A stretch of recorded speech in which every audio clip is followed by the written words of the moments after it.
Hey, Nona Church family. Today we kick off a 3-part series titled Passport, where we're going to be spending time learning about all of the incredible things that God is doing around the world through the voices of people in our very own church who are having firsthand experiences with it. Romans 10:15 says, "How beautiful are the feet of those that bring good news." And how beautiful is it that in our church, we get to have an opportunity to hear from people who are seeing God do amazing things that I hope will serve as an encouragement to your faith and as an inspiration to all of us to trust in our God who is still on the move. Today, we're going to hear from one of my dear friends and a member of our church, Russ Hersman. Russ serves as the COO of Wycliffe Bible Translators, and he's married to his incredible wife, Linda. They have 3 children and 9 grandchildren.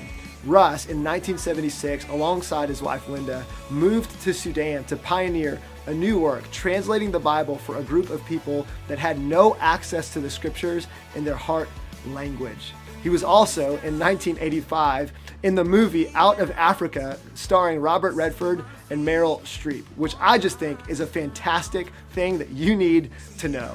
Today, would you put your hands together and welcome to the stage our dear friend, Russ Hersman. So one day I was driving between Kenya and South Sudan. Now there's about a 50-mile area, which is kind of a no man's land there. You leave Kenya, and 50 miles later you enter Sudan.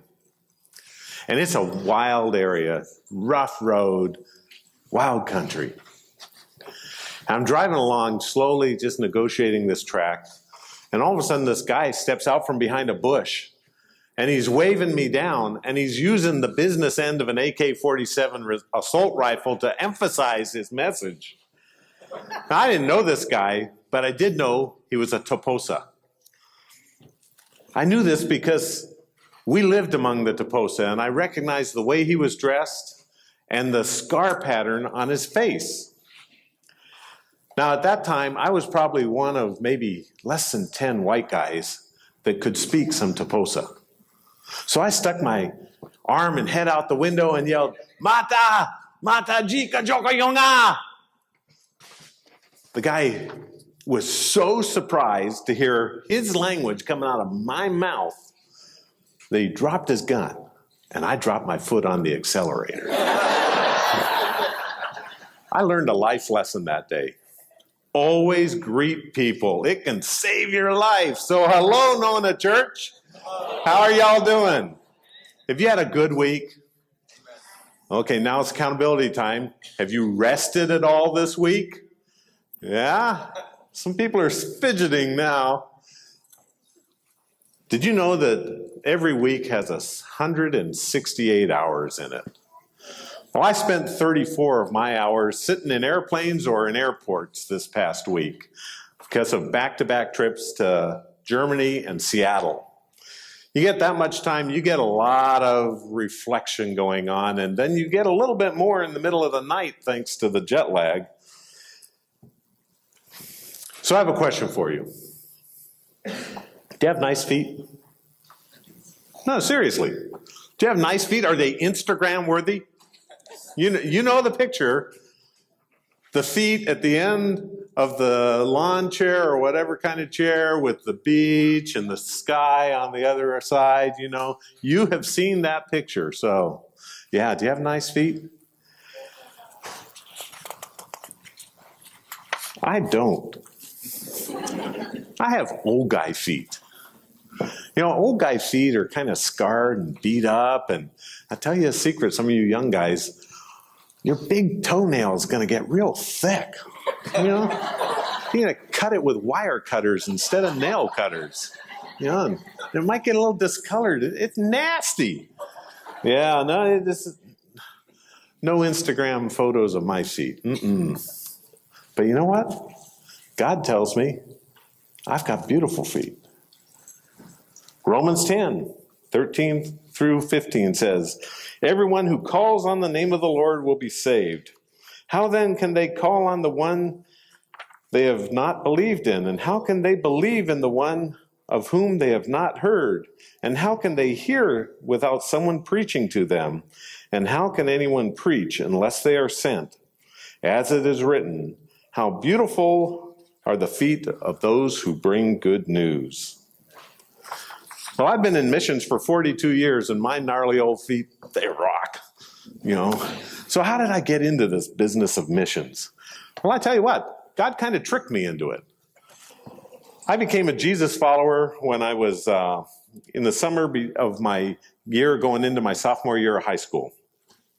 I lived with my mother.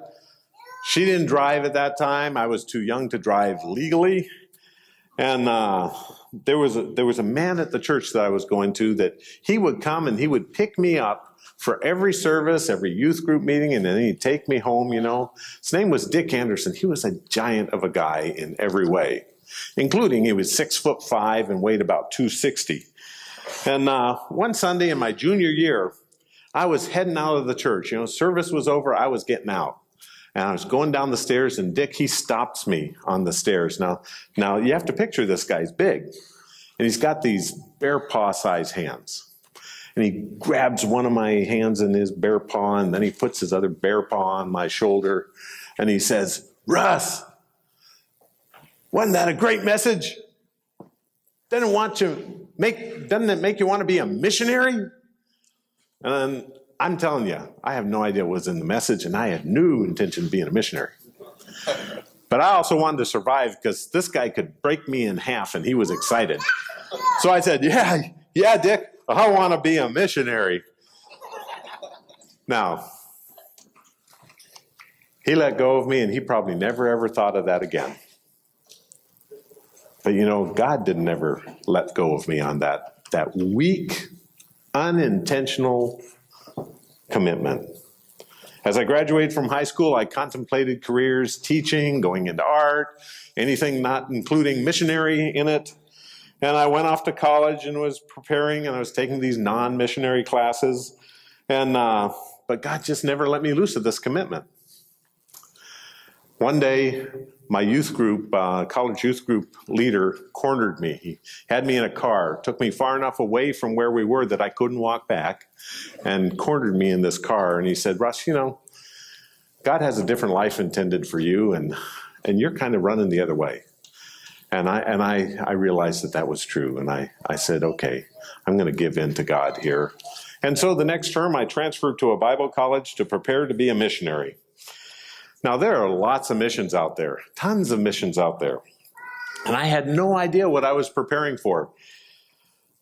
I grew up part of my life in Germany. My dad was a U.S. military guy. And so 7 of my first 12 years, I was in Germany. And I knew I kind of liked languages. And this Bible college had a minor degree in New Testament Greek. So I thought, okay, I'll take Greek. And there weren't too many, in the early 70s, there weren't too many young women taking Greek. And by the time I was in the second year of the program, there were 15 guys in the class and 1 gal. And so I asked her one day, I said, "Cindy, why are you taking Greek?" And she says to me, "Well, I want to be a Bible translator with Wycliffe Bible Translators." And I said, "What's a Wycliffe?" I had never heard of John Wycliffe, who translated the Bible originally into English for English speakers, nor the mission that was named after him. But it kind of piqued my interest, so I started, following up and writing to them and finding out what they did, and where they were working and stuff like that. And I thought, well, I think this is something I need to do. So I wrote away and got the paperwork and started filling it out and everything, filled the application out. And on the evening before I was going to mail it in, I said, "Lord, I really need a word of assurance. I need something from you on this."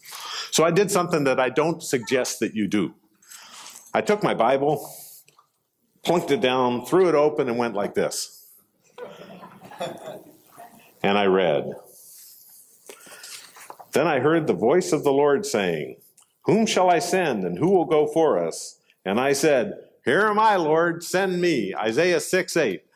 I'm pretty sure God snuck that verse in that day, because I'd read the Bible several times all the way through, but I never remembered seeing it before. But man, I tell you what, that was pretty clear assurance that I should go ahead with this, and so mailed it in, and here it is 42 years later, and I'd do it all over again.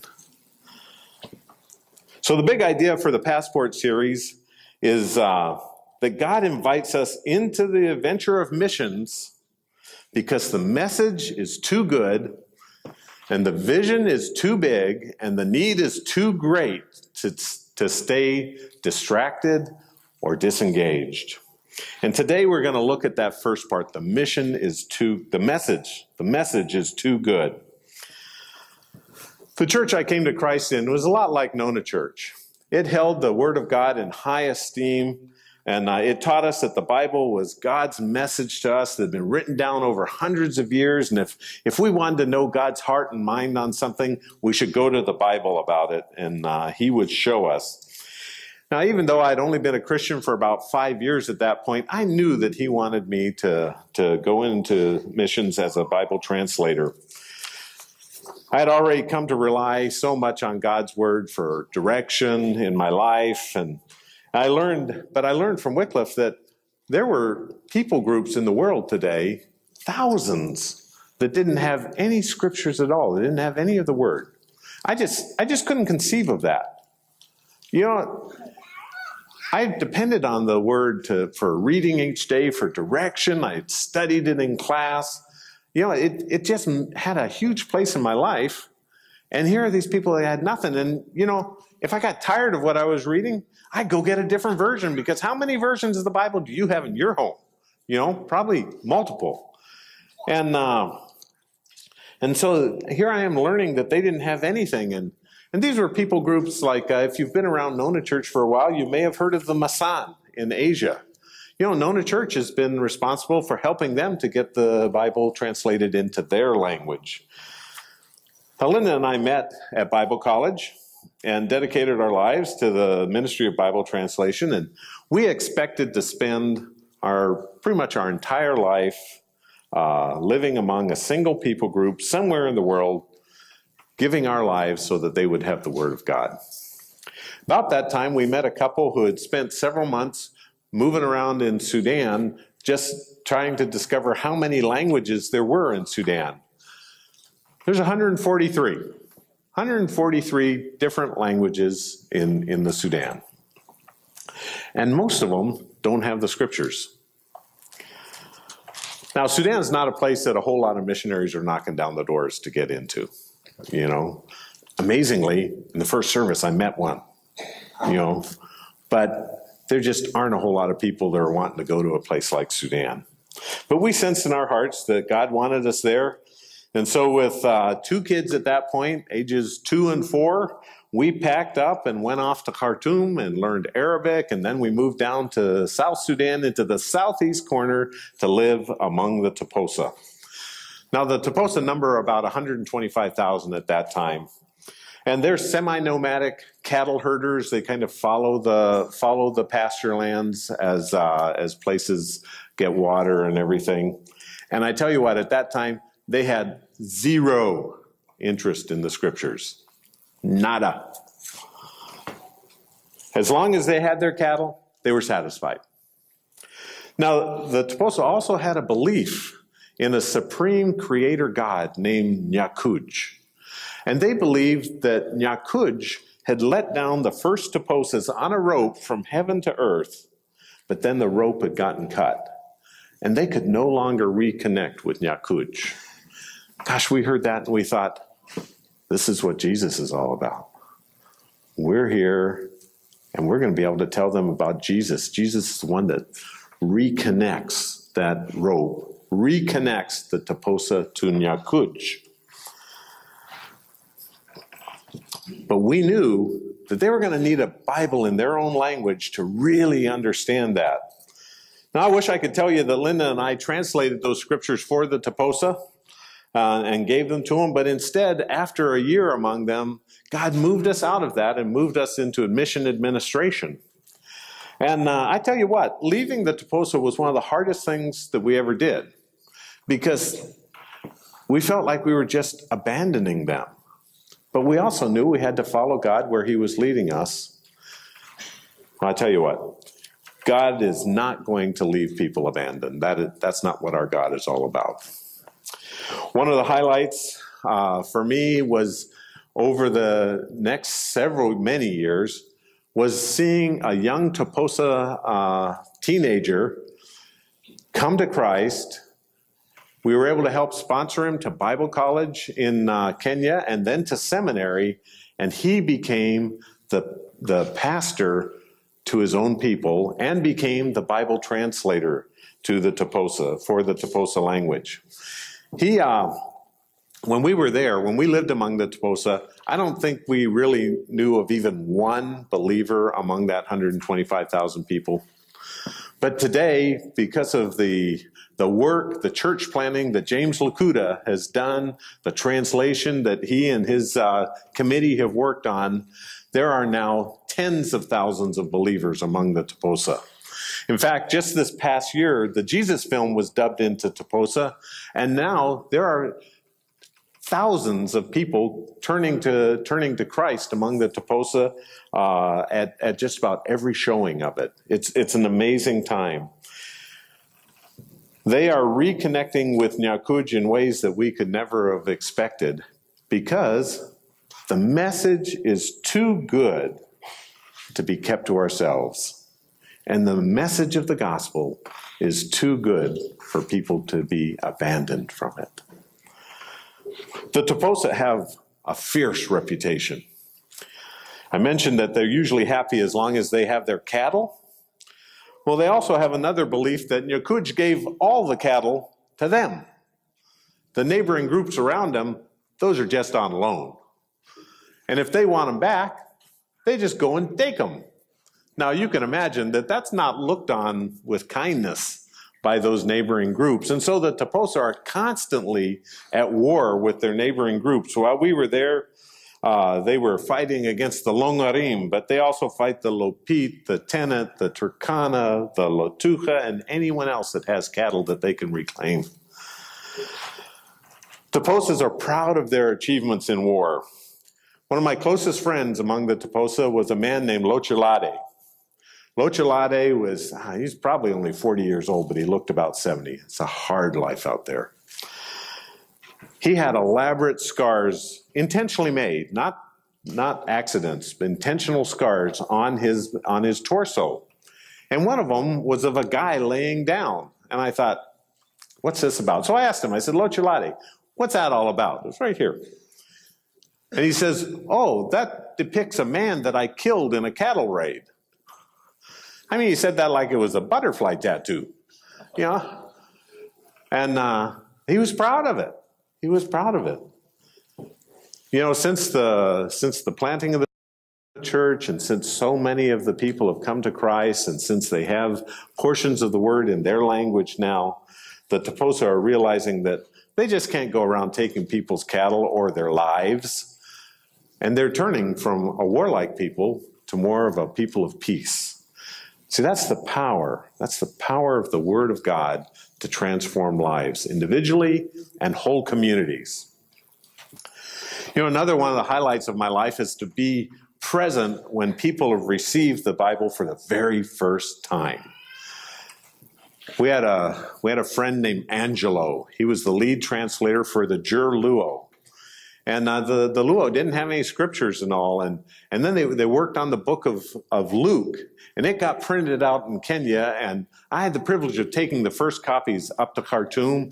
And right there in our little room there, I was able to hand to Angelo the first copy of the Gospel of Luke. Now, Angelo, he's a very proper guy, you know, a little bit serious and everything, you know, and I hand him this thing and he's looking at it, he's not sure what it is and all, and then it dawns on him what it is.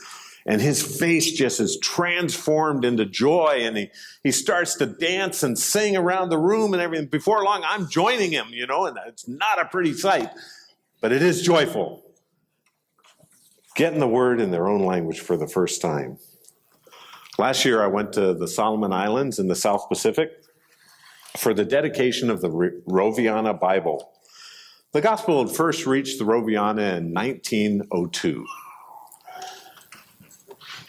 missionaries had come to their remote little island and had shared the gospel with them and planted the church. Now, I thought when I heard missionaries had come, I figured, okay, British, American, somewhere where there was a long heritage of Christianity and all, but I was so wrong. These were other Pacific Islanders from places like Fiji and Tonga, who they had just received the gospel in the previous 100 years, and they were already now going out as missionaries to the other Pacific Islands. Why? Because the message is too good to keep it to themselves. The Roviana Church got planted in 1902, but it was 115 years before they had their own Bible. That's reading someone else's Bible for over a century, you know. But that all changed on May 3rd, 2017, when the scriptures arrived. And what followed was a 3-day party. People gathered from all the villages and all. Choirs came from every church, every school to sing. Dance groups came and performed dances of joy and of gratefulness to God for their Bible.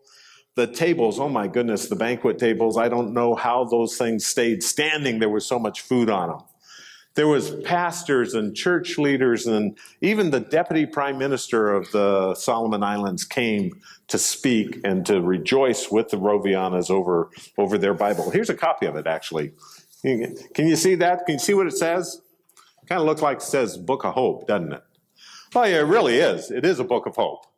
But actually what that means is Book of Hope, which means holy word. This is God's holy word, God's good message to the Rovianas.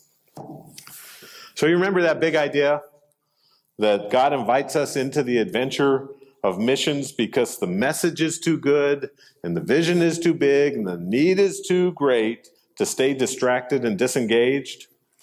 Well, we've camped on that first part about the message being too good, but I want to go to the last part of it's too great to stay disengaged and distracted.